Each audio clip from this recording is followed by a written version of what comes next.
Alors, je vais revenir une nouvelle fois parce que c'est comme ça. Hein. C'est comme ça qu'il peut arriver à préciser quelque chose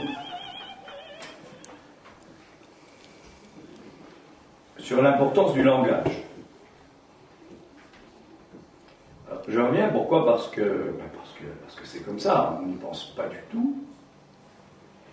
Et on est naturellement porté à croire à ce qu'on voit. Et au voir, et donc au savoir habituel, qui est en fait, puisqu'il s'agit de voir, qui n'est pas un savoir, qui sont des connaissances. Alors, je dois faire la différence, Lacan fait bien la différence entre le savoir et les connaissances. Et d'emblée, la question du connaître pose, vous savez, cette question qui est implicite dans le mot connaître, non seulement de la dimension de la naissance, mais du fait que on se connaîtrait comme ça du fait que on n'est pas étranger l'un à l'autre. Et dans ce mot connaître, il y a la métaphore sexuelle, bien sûr,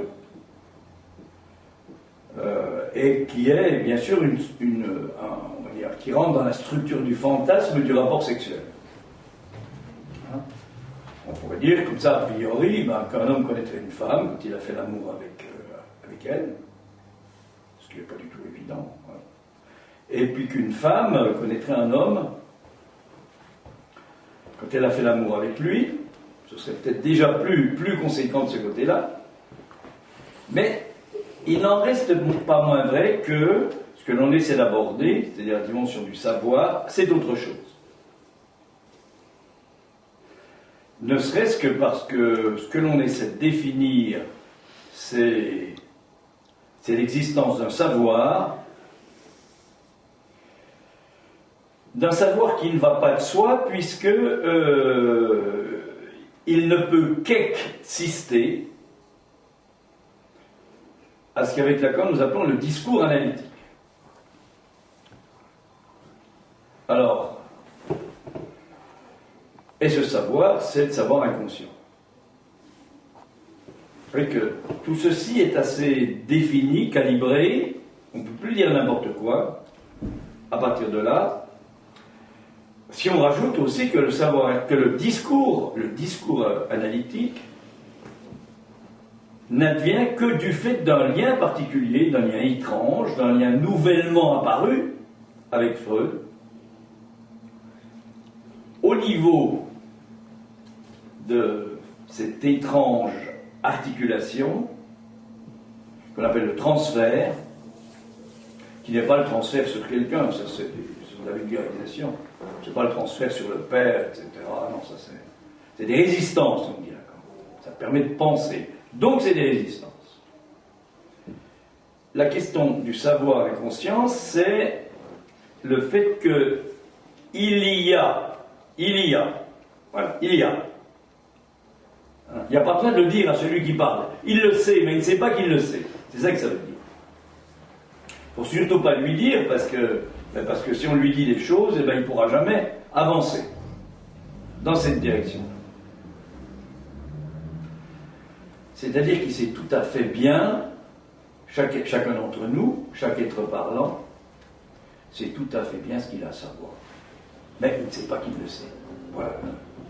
Voilà le tricot qu'il faut arriver à faire, le tricotage, la torsion, le fait qu'il n'y a plus un intérieur à l'extérieur, le fait qu'on peut passer de l'intérieur à l'extérieur du seul fait de parler. Et ceci évoque évidemment tout ce que Lacan a développé du côté de la topologie. Alors pour montrer que ça ne va pas de soi, vous êtes peut-être allés, certains d'entre vous sont peut-être allés, bientôt tous les jours, il y a un commentaire sur un séminaire, un des premiers séminaires que j'ai fait cette année-là, le premier et le deuxième, donc j'ai parlé du brillant de la voix. Eh bien, il y a un nommé, il a beaucoup de noms d'ailleurs, hein, je ne vais pas citer les noms, hein, vous pouvez aller voir sur YouTube, vous verrez. Et je pars de là parce que ça montre ce qui peut arriver quand on pense que ce qu'on dit c'est vrai. L'expérience du transfert est là pour justement aller contre le fait que quand on parle, on ne sait pas ce qu'on dit. Alors, quand on prend ce qu'on dit pour vrai, on est dans un discours habituel où on pourrait dire, justement, on peut échanger, ça a une valeur d'échange tout à fait particulière, et dans le cas précis, ça conduit à cribler d'insultes quelqu'un. Je retiens le mot cribler, alors il parle de con, il parle de... Bon.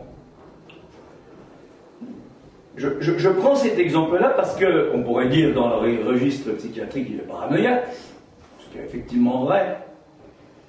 Mais ce qui est plus important, c'est d'essayer justement d'avancer sur le fait que finalement il fonctionne aussi comme tout nous porte à fonctionner comme lui. Dès que, comme je viens de le dire, on croit à ce qu'on dit. Lui, il croit qu'il est le dépositaire du chant lyrique, et notamment qu'il a la bonne méthode. Donc les autres n'ont pas la bonne méthode. Voilà, c'est tout simple. Je veux dire que chacun peut tomber là-dedans. Le problème, c'est est-ce qu'on va pouvoir s'arrêter ou est-ce qu'on va en permanence, dans ces cas-là, revenir pour on appelle ça le harcèlement, c'est à la mode, hein, mais on dirait plutôt que ne pas pouvoir faire autrement que de toujours être attiré par quelque chose. Puis en rajouter, il ne rajoute rien, mais en fait c'est toujours du même ordre. Eh bien, cette façon de penser, il ne suffit pas de dire à la personne que finalement il se prend pour, parce qu'au contraire, ça renforce encore les choses. Il importe de prendre la mesure du fait que il est en quelque sorte, quand on est comme ça, dans cette position-là, on est dans ce qu'on a appelé un discours évidemment complètement basé sur l'être, le maître, c'est une chose, puis alors on va y aller, l'être suprême. Alors, lui, il est l'être suprême, mais ce qu'il ne sait pas, c'est que il ne peut pas s'empêcher de s'adresser à celui qui est supposé par lui, pas qui est supposé, qui est posé comme étant l'être suprême pour lui, puisqu'il n'arrête pas de revenir tous les jours, faire un commentaire, etc. Tout ça pour dire que il y a, au-delà des énoncés, j'insiste bien, parce que là, les énoncés, ça n'apporte pas grand-chose. Les énoncés, c'est la pensée. C'est ce qui fait qu'on peut dire quelque chose de ce qu'on pense. Et habituellement, eh bien, le penser est identique à la pensée. Eh bien, on est tous pris là-dedans. Il y a une adéquation entre le penser et la pensée, et finalement le monde est pensé comme ça. C'est-à-dire que notre représentation du monde, avec évidemment dans cette perspective de l'autre, notre représentation du monde est adéquate à quoi? À la pensée, à la nôtre. Vous voyez qu'il n'y a pas du tout d'altérité là-dedans. Là, on va pouvoir décrire toutes sortes de choses par rapport à ça, mais on reste dans cette dimension du voir et pas prendre du savoir, de la connaissance, qui est, après tout, celle que tout scientifique peut découvrir, puisque lui aussi, il se base sur ce qu'il voit. Et ce qui n'est jamais approché dans la dimension scientifique, ou quasiment, c'est le fait que, il est comme tout le monde, le scientifique, il ne peut pas être objectif dans la mesure où il a ce qui lui passe dans la tête. C'est pas possible, il ne peut pas être un logiciel en quelque sorte. Donc il y a quelque chose qui va se développer Et ça pourrait expliquer, par exemple, que toutes les grandes découvertes, elles surviennent d'erreurs. Il y a un moment, il y a une erreur qui est faite, et l'erreur, elle n'est pas liée au protocole. Au contraire, le protocole, c'est obéir. Donc, c'est qu'il y a un moment, il y a quelque chose qui fait que, voilà, il y a quelque chose qui est rencontré. Plus exactement, il est pris, il est saisi. Le savant, ou n'importe qui, chacun d'entre nous, il est saisi par quelque chose, par une sorte de voix qui ne peut pas s'entendre avec les oreilles, qui pourrait lui dire quelque chose comme ça, de part d'un lieu qui existe à la pensée, c'est-à-dire qui n'existe pas. Parce que pour nous, dès que ça existe à la pensée et qu'on ne peut pas le penser, on dit ça n'existe pas. Ça vient d'un lieu qui pourrait lui dire quelque chose comme ça, un peu comme ce qui peut se passer dans une découverte scientifique. Hein. Tu me dois quelque chose, d'où je te dévore. Alors, évidemment, si j'allais dire ça comme ça à la télévision, je suis fou. Et pourtant, c'est ça qui est en jeu. Le chercheur, c'est quelqu'un qui n'arrête pas d'être en dette, il doit, comme moi je le suis pour le moment, puisque je suis là, vis-à-vis de vous, vis-à-vis de vos regards, qui pourraient dévorer, être dans cette position comme ça, d'être dirigé sur moi. Et je pourrais avoir besoin d'un papier pour me soutenir, là, à ce moment-là. Le fait que je puisse vous parler comme ça, c'est d'une certaine façon, c'est pour faire un peu comprendre ça. Le fait que je pourrais recevoir une sorte de message inversé, c'est pas je, c'est un tu, de ce lieu de l'autre, qui pourrait me dire ceci, tu ne me dois rien, d'où je te dévore.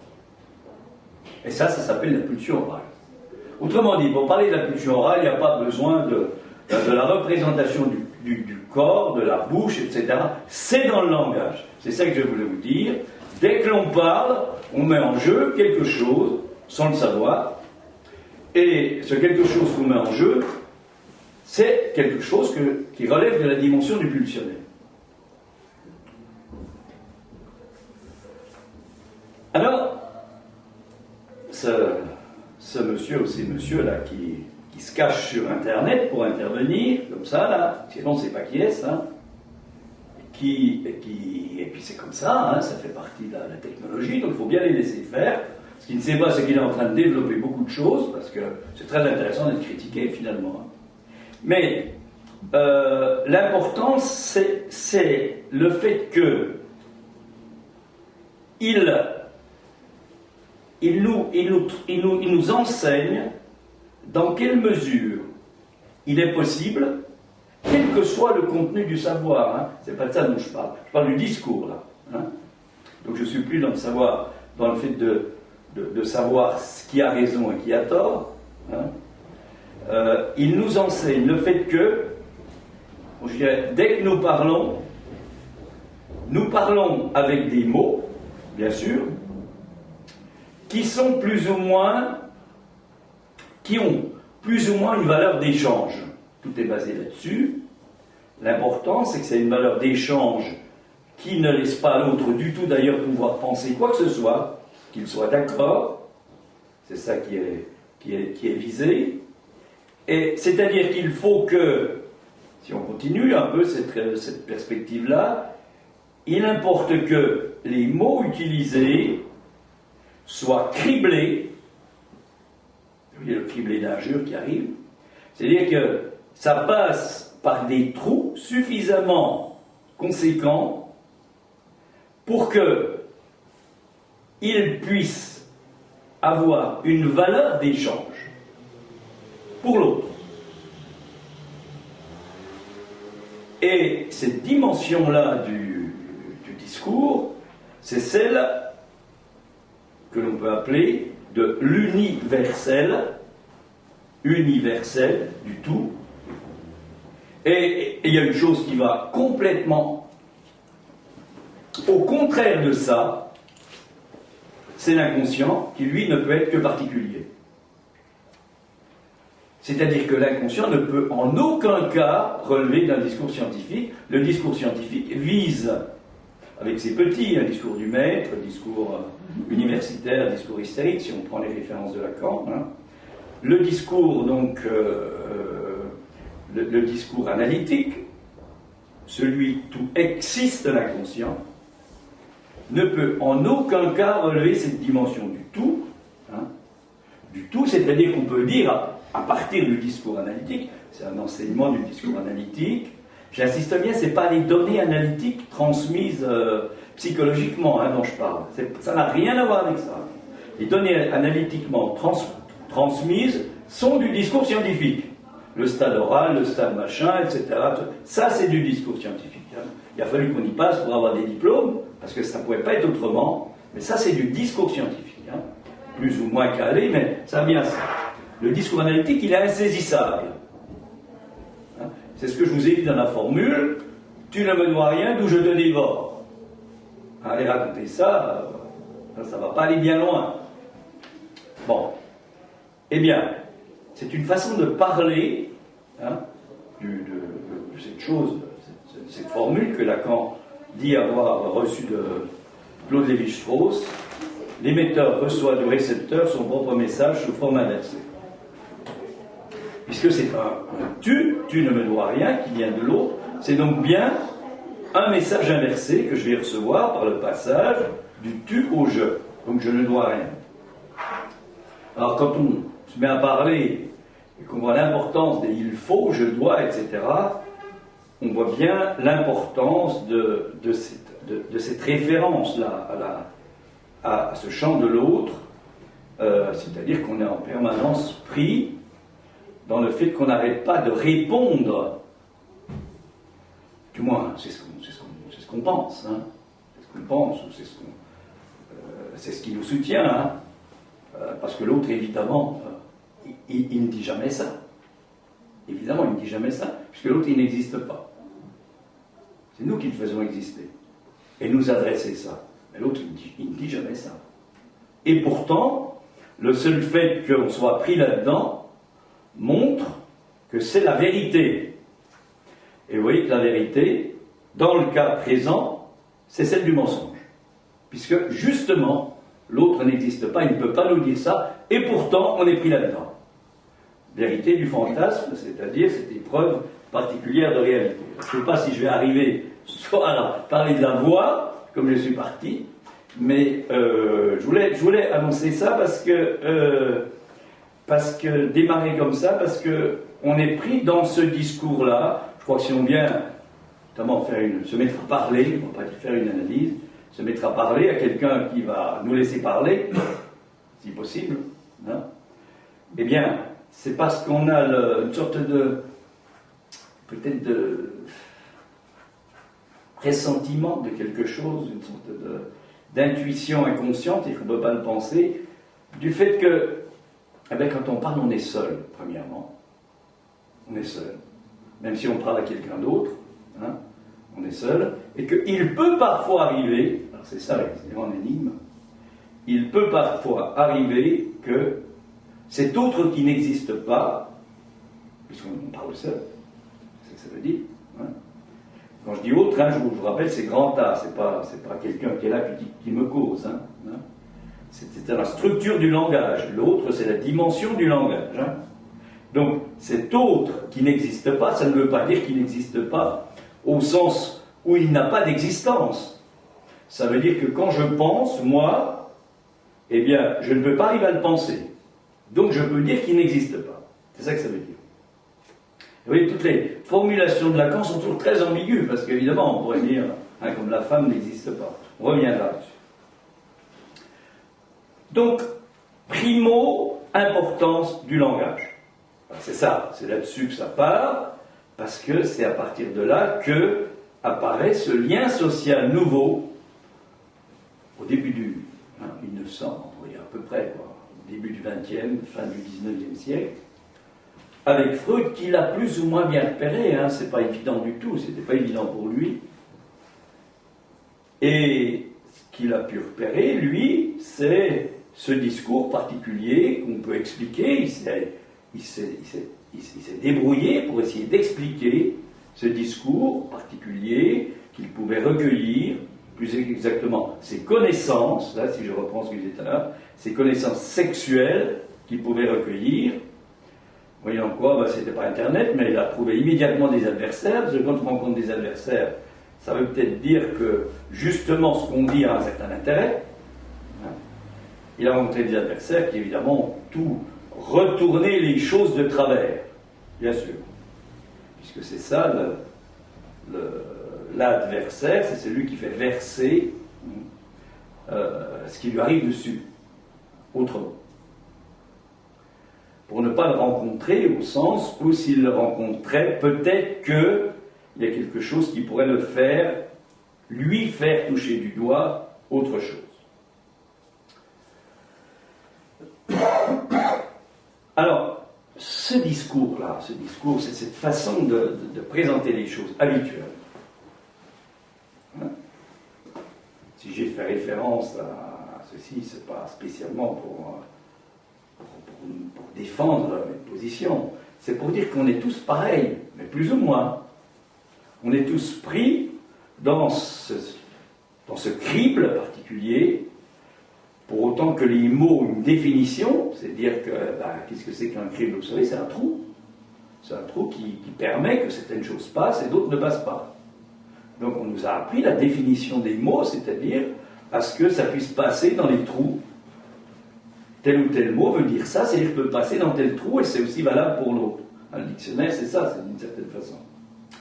Eh bien, cette valeur-là, c'est la valeur d'échange.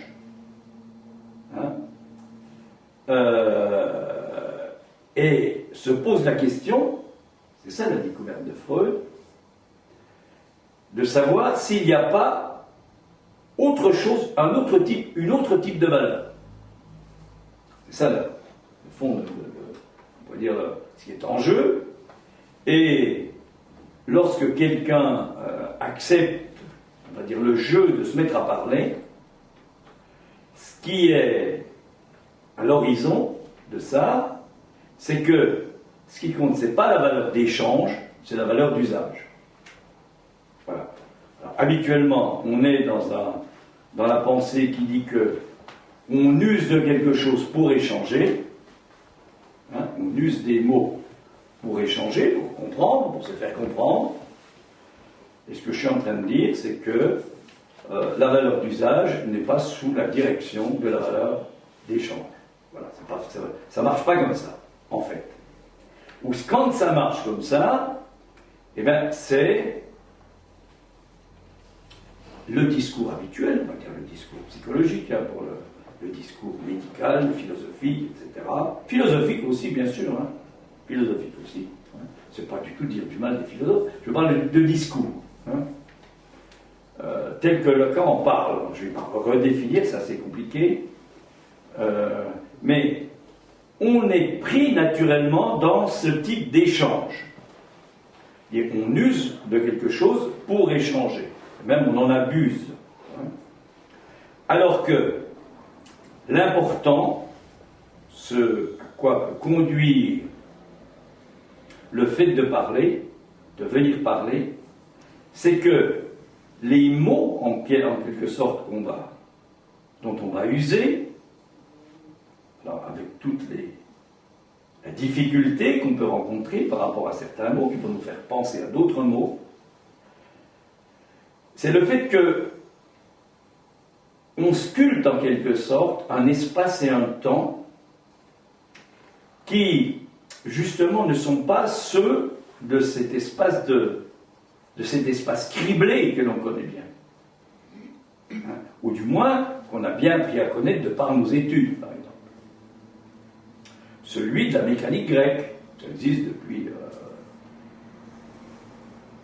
2002, 2003, au moins, c'est pas nouveau. La dimension de la sphère, du plan, tout ça, c'est toute la géométrie grecque. Il aura fallu, au même moment que la psychanalyse, l'apparition de la physique quantique qui change complètement, l'apparition de la musique qui change aussi complètement les données, la peinture aussi, enfin, tout change à ce moment-là. C'est étrange, il ne faut pas trop faire d'explications, parce que justement, c'est ce que je suis en train de vous expliquer. Un changement, on ne peut pas l'expliquer. Alors bien sûr, on ne va pas se gêner pour l'expliquer. Mais toutes les explications que vous donne après, ça ne change rien du tout au fait que, qu'est-ce qui fait qu'à un moment, quelque chose s'est donné autrement, comme dans une découverte d'ailleurs scientifique. Par exemple, qu'est-ce qui fait que Pasteur, c'est pas très loin, Arbois, hein, qu'est-ce qui fait que Pasteur, qui lui se met à faire des recherches, hein, qui est un vrai chrétien, hein, les autres scientifiques, par exemple, c'est un vrai curé, hein, un vrai, hein. Il y a de quoi, hein, on est dans la région. Hein. Eh bien, il avait dans l'idée, lui, ce que l'on appelle la génération spontanée, c'est-à-dire que dans un flacon, si on laisse un certain temps un flacon comme ça, il va apparaître des microbes. Pourquoi ça apparaît? Vous ne savez pas, réponse c'est Dieu. Il permet que ça apparaisse, voilà la réponse chrétienne. Et il va se rendre compte un jour, sans doute il a fait une erreur, il a laissé quelque chose dans le flacon, et il n'y a pas eu de microbes.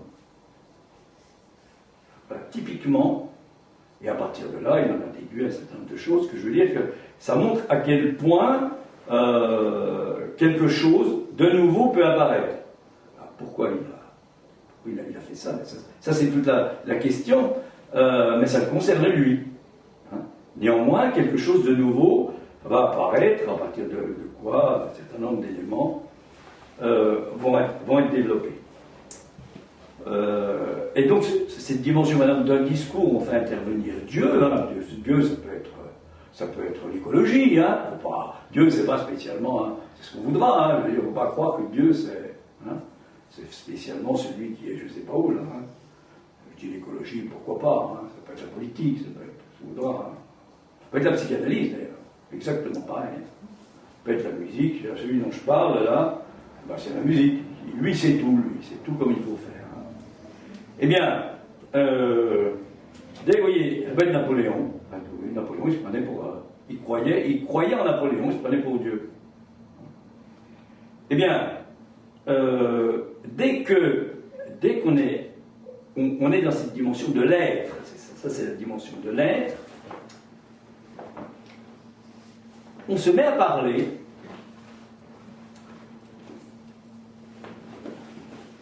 pour que... Je parlais de la dimension de la sculpture, c'est ce qui m'est venu, mais je pourrais dire autre chose. Pour que, parlant, on arrive à creuser un trou dans la matière. On pourrait dire dans l'âme à tiers. On va parler de la question de l'âme. Eh bien, dans cette âme à tiers, dès que je dis l'âme à tiers, vous voyez que le langage intervient, je ne suis plus du tout dans la question de l'âme, justement, je suis dans autre chose. Dans cette dimension de la matérialité, quand je me mets à parler, ce qui est attendu, et c'est là qu'on va voir intervenir la voix, je pense, progressivement, ce qui est attendu, c'est qu'en parlant, donc, non pas je fasse passer les mots dans les trous qui sont prévus, c'est le crible, ça, pour communiquer, mais que je creuse quelque chose dans le langage, et ce que je vais creuser, c'est quelque chose qui, comme le potier, avec ses mains, lorsqu'il crée le trou, à partir de quoi le vase est fait, puisque ce que fait le potier, il creuse un trou, et ce que l'on appelle le vase, c'est d'abord un trou qui aura un bord, qui sera entouré, mais c'est un trou, hein, qui sera plus ou moins, on va dire, plus ou moins artistique, hein, ou artisanal, selon le génie de la main là, la main du créateur, on pourrait dire. C'est-à-dire, chacun de nous est créateur, il n'y a pas besoin qu'il y en ait un quelque part qui soit créateur. Chacun de nous peut être créateur. Eh bien, quand je parle, et j'ajouterai, quand je chante, ce qui est en jeu, c'est la possibilité, alors, que cesse l'importance du signifié. C'est-à-dire, le fait que je ne cesse pas de toujours prendre en considération les trous du crible, c'est-à-dire que je passe dans ce qui est attendu, hein, dans ce qui est bien connu, pour que la pièce en question soit bien calibrée, que ça soit bien défini, hein, mais que ce qui est attendu, c'est que, puisque ce trou-là, il est déjà là, le crible, il est là le trou, donc on n'a plus qu'à essayer de passer par là, mais ce qui est attendu, c'est que je creuse le trou d'où je vais advenir comme sujet. Et dans cette métaphore-là, on peut un peu entendre quelque chose de ce qu'est la dialectique de l'inconscient. C'est-à-dire que de même que les mains du potier se mettent d'une certaine façon, et que de toute façon, ça se fait sans que le potier y pense, hein, c'est pas un truc, il n'y a pas besoin qu'il parte, je sais pas comment. Hein.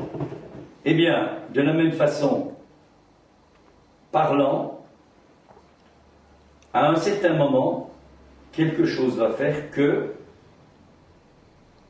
comme je l'ai fait par exemple tout à l'heure, quand j'ai parlé la matière, quelque chose va jouer au niveau de l'équivoque, c'est-à-dire que je ne suis plus dans le sens qui correspond au crible, au trou du crible. Vous voyez alors quoi, je peux cribler quelqu'un d'injure, vous voyez la richesse de la langue, c'est extraordinaire, hein.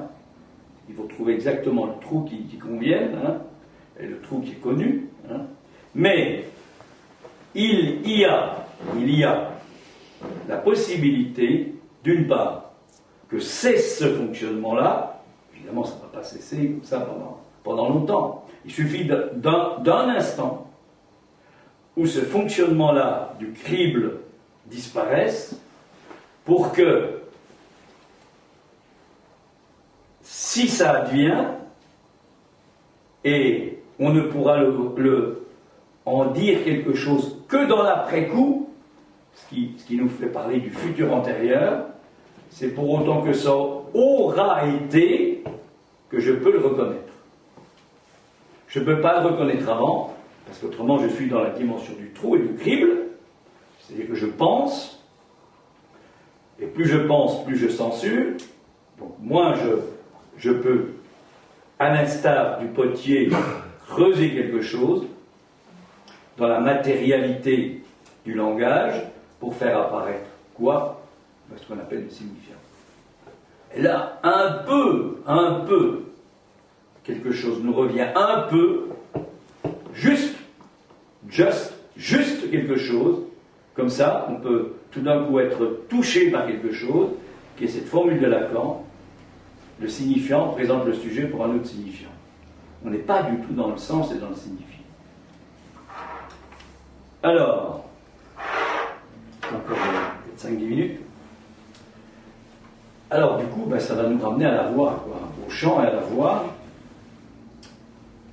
dans la mesure où, et là je vous parle un peu de quelque chose qui semble d'une extrême importance. Pourquoi? Parce que c'est exactement pareil pour la voix. Voilà, c'est ça que je vais dire. Alors, ouvrez vos oreilles, parce que c'est pas du tout évident. On pourrait dire, dans le champ lyrique, si on va être catégorique, il n'y a pas de voix naturelle. Bien sûr qu'il y a une voix naturelle, mais il n'y a pas de voix naturelle.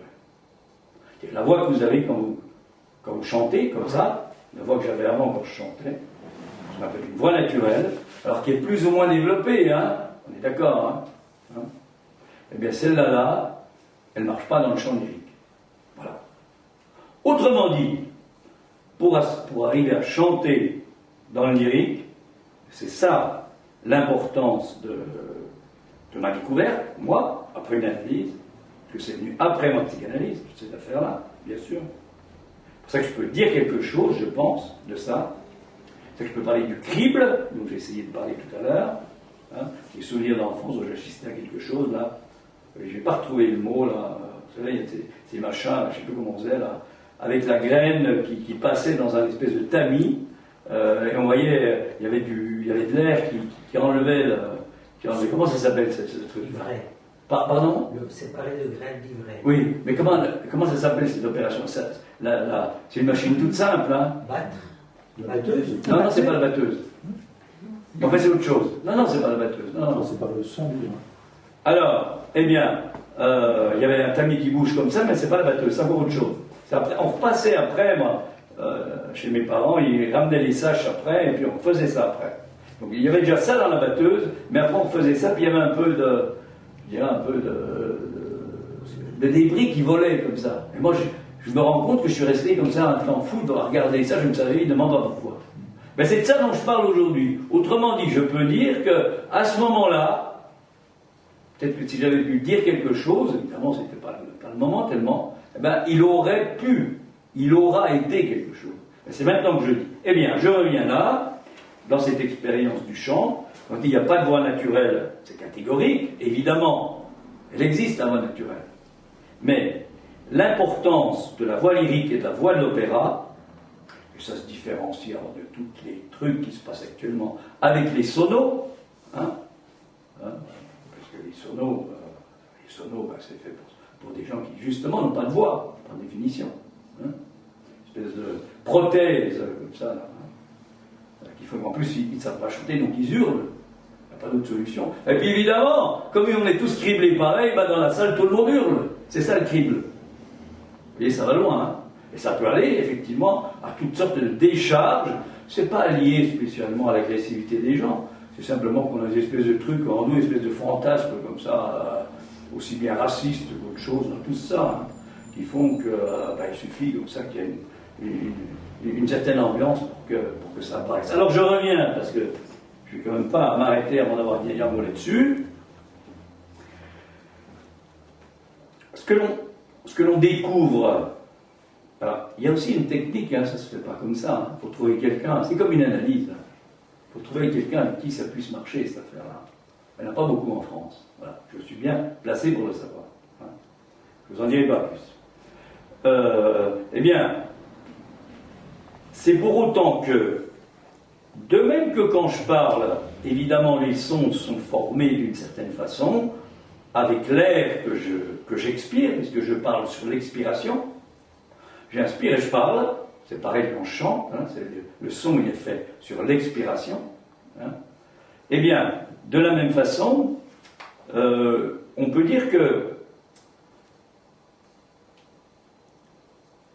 enfin, c'est quelque chose qui m'apparaît de plus en plus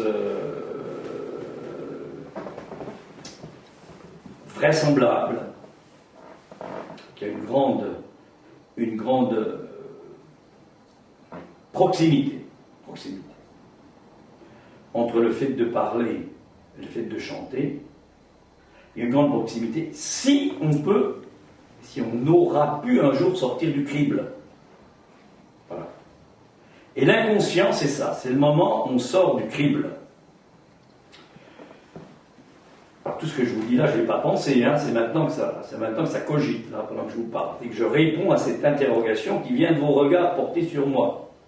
Hein, cette dévoration. C'est pour ça que ça a de la valeur. Hein. Eh bien, je pense qu'effectivement, maintenant, là, ce qui est en jeu dans le fait de chanter, plus particulièrement, parce que la voix est saisie là où elle a quelque chose de tout à fait secret, c'est-à-dire qu'il est possible d'émettre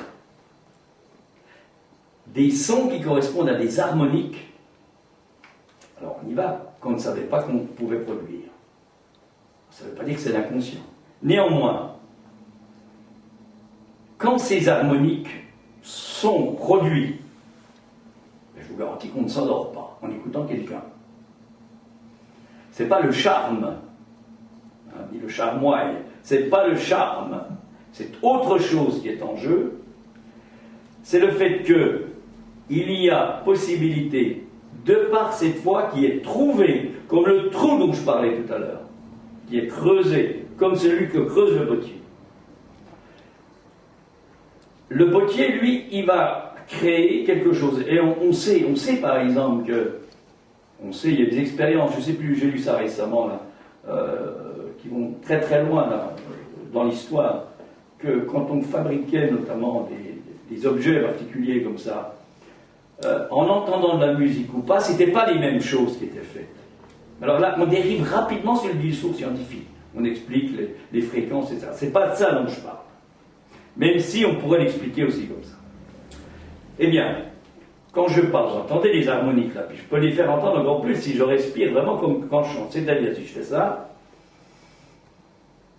oui, pas possible de ne pas se réveiller là-dessus. Eh bien, c'est ça l'enjeu de la voix, celle qui réveille, et c'est ça qui est en jeu, vraisemblablement, dans ce quelque chose qui passe, qu'on appelle la couleur, la chaleur, le timbre, et qui, vous voyez, n'a rien à voir avec tous les discours qu'on peut entendre. Ah, si, ils nous ont rabattu les oreilles, là, hein, depuis 15 jours, les criblés, hein, c'est tous des criblés, hein, alors là, hein, ils essaient, en plus, ils s'adressent à nous comme criblés, hein, évidemment, hein.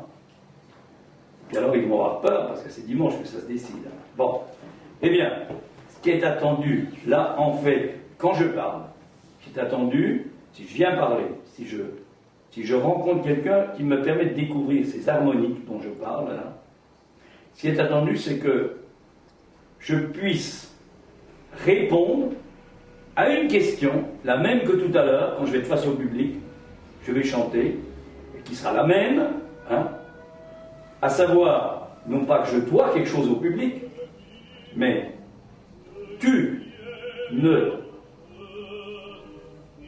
dois rien, d'où je te